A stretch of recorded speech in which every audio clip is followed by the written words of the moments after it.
Hey, welcome back to another episode of Whiskey Road. Tonight, we are talking about bourbons that I love, but I hate to drink them. These things are fantastic, fantastic bottles that I've loved from almost all of them from the moment I popped the cork for the first time all the way till where they are now. And but it drives me crazy to drink them because they're ones that I don't know if I'll ever get another one or something comparable. They're just so unique, so interesting. I'm sure that you in your collection have some bottles that are like that you have that are so good and you just love them, but it's so hard to pull them out and enjoy them because they're that hard to replace, they're that hard to find, or it meant something special and you don't want to kill the bottle. So if there is some bottles like that for you, leave them in the comments below. I would love to know what is important to you. What are you hating and loving at the same time? So I do have to preface this.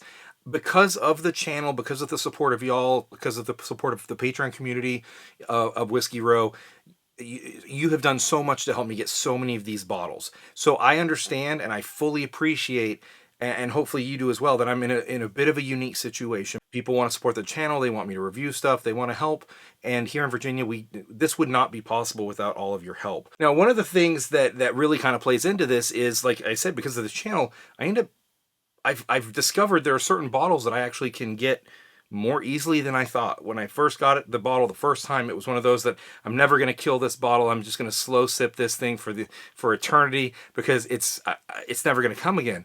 But it turns out that, once something is an annual release, for example, it makes it a lot easier to find. And that's not to say they're easy to find, because they're not. They're still very hard to find. But like this Michter's 10-year rye, when I got my first one, I was like, oh, I'm never going to get another one. And then, it popped out the next year. And, I was able to get one. And then it popped out the next year and I was able to get one because of all of you. And another bottle that's kind of like that is Russell's Reserve 13. Both these are incredibly, incredibly hard bottles to find. Don't get me wrong, but they're not on my list like this Wild Turkey Decades, right? So each year, Wild Turkey, as part of their Master's Keep collection, is putting out a special release. And they're different every year. They've got a different theme, a different content, whatever. And this particular series is one that I've enjoyed, and they're really good. So when I go to pick up a Decades to drink, I don't think, oh man, I'm never going to get another one of these, because I won't. I mean, this was released years ago now, and I'm never going to just stumble across a Decades and happen into one. And it's special, and I'm grateful for this bottle because it lets me, compare it to others and film content for everybody out there watching these videos. But it's not one that I don't hesitate to drink. But it's also one that, even though it's very special, very rare, it's not one that I really gravitate towards and sip either. So this whole line, for example, are ones that, I just don't even hesitate to. Even though I love Wild Turkey, like Russell's 13, I think is better than all of the Master's Keeps. But that's just my opinion. Anyway, but that's another reason why some bottles like this won't be on the list. Now, another kind of bottle that's not on this list is something like a Remus Repeal Reserve 5. Or maybe a lot of the like Elijah Craig barrel proofs, right? Some of those are fantastic. The Remus 5 was fantastic.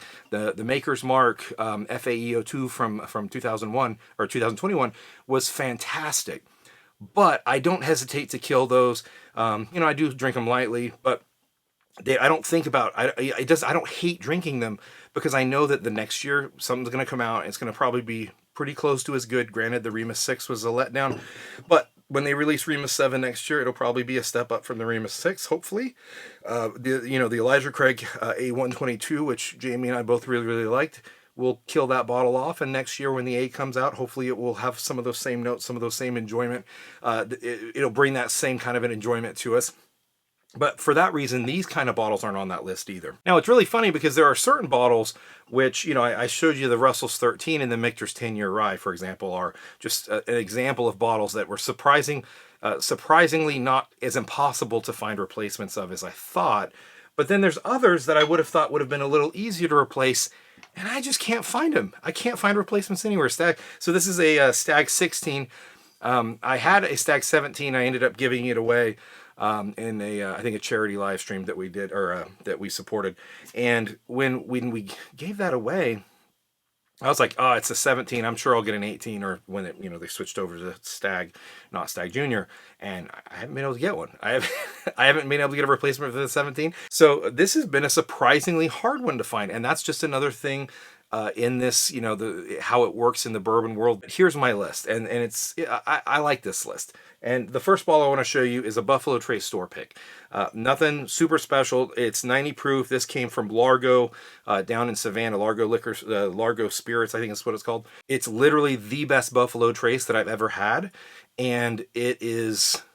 Normally, I don't love Buffalo Trace, but this one is just so absolutely berry delicious. It reminds me of like of an Eagle Rare store pick without some of the age notes. So, you know, you lose some of those age notes on the Eagle or on the Eagle Rare, and it reminds me a lot of this. And this thing is really, really good. I really enjoy this one, and I am slow sipping this one as slow as I can, because it's not going to be something that I can replace easily. All right, next up is another store pick, because, well, when you find a great store pick, and sometimes you get a store pick, at least in my case, because a lot of the store picks I get out of state and I don't get to try them right away, it ends up being a situation where I'll get it home, and it'll sit for a month or two, and then finally I'll crack it and taste it, and you know, that store is 800 miles away, and I'm 2 months too late to get a replacement. And that's the case for this one. This was a Russell single barrel store pick from Southern Spirits outside of Charlotte.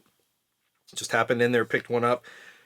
The best Russell's single barrel, probably the best Russell's product I've had outside of a Russell's 13 and the Russell's single rickhouse. Besides those two, this is probably the best Russell's I've had. Better than any of the Wild Turkey rare breeds I've had.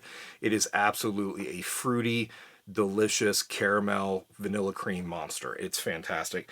And I've had this now for a long time, and I keep slowly working through it. Now, this next one is it's a little interesting. You see it, I almost never touch this thing. So a long time ago, this is not a Maker's Mark product. Well, it kind of is a Maker's Mark product. So I took a Maker's Mark cast strength, I actually took 3 or 4 of these, and I put them into a 3-liter barrel. And I aged them, and I was trying to mimic and come up with a poor man's William LaRue Weller by using this 110 proof Maker's Mark cast strength. Just the expense, the hassle, the time. I don't know if I'll ever do it again. And so I love this thing. It is so good, but I hate to see it go. Now, I did just get done talking about annual releases, for example, or, you know, regular releases of product that sometimes, you don't worry about it too much, because next year you're going to get another one. And usually that's the case, but there's an exception, and that exception is Bardstown Discovery 8. I know 9's out. I've heard 9 is an amazing replacement for this one, so once I get a 9, I don't have one. Once I get a 9 and I taste it, and it's confirmed to me that it actually, a lot of people say the 9 is better than the 8. The 9, if it turns out to be as good, then maybe I'll put this into the same category as I did that Remus Repeal Reserve and Elijah Craig Barrel Proofs and some of those other regular releases that are solid, and I don't have to worry about getting rid of them. But for now, this is on my list, and I'm gonna hate to see this one go. Old Forester 117 series High Angels Share. This is a tremendous bottle. The extra old 1911, we ended up being able to get hold of 2 bottles of that one. Then I think we missed one release, and then we got this High Angels Share, and this is really, really tasty. I really like this one. The problem with these, there's 2 problems with these. One is these things are Jamie's favorites. And so if I drink them, she's going to get mad at me. So that's one problem. The other problem is they're very, very hard to find. And when you do, they're pretty expensive. So for that reason, this is definitely one that I absolutely love. But I also hate to drink, because I know when it's gone, it's gone. Now, there's a couple of regular releases that are super special, super hard to find, that overall I'd have to say I really have to watch these ones, and it's going to be sad when they go, because I don't know if I'll ever find another one for these last 3 bottles. The first one, Weller Full Proof. This thing is absolutely delicious. I really, really enjoyed this bottle. And I almost never touch this. I save it exclusively for tastings. Sometimes, Patreons or somebody will ask me for a sample. But aside from that, I don't touch this thing, because Antique 107s I can stumble across, Special Reserve stumble across, 12 years even I can get my hands on. And I was grateful for the trade, but it's not one that I readily get my hands on. And I'm sure a lot of you feel that way too, but this is one I'm going to be sad to see go when it finally does. E.H. Taylor Barrel Proof. Now, this is one I haven't had very long. I absolutely love this thing. This is probably one of my top 5 bourbons I've ever tasted in my life, and I am a huge fan of it up to this point.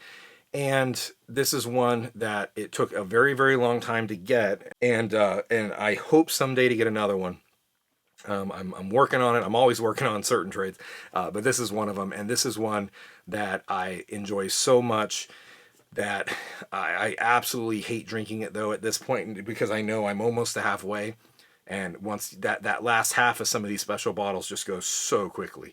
So I'm definitely hating this one when I love it, but I hate it at the same time. Now this next bottle is one that I lucked into once at the Virginia ABC. I just literally happened to be the right place, the right time back in the old drop system when I actually had a chance to get some stuff. And I got one, and then I ended up essentially entering a lottery at a liquor store in Georgia and won this bottle from that lottery, or the right to buy the bottle from the store. And so I've actually had 2 of them, but both of them were lucked into, and trade-wise, I can't get anywhere close to any of these. And this is the Old Fitz line, the entire line. This particular one's an 8-year. The other one I had was also an 8-year.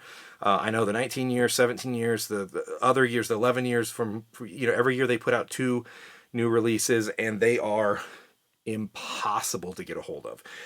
If you have them, hopefully you enjoy them, and they are great. Even if somebody isn't that in love with the juice inside, they don't want to give up the bottle.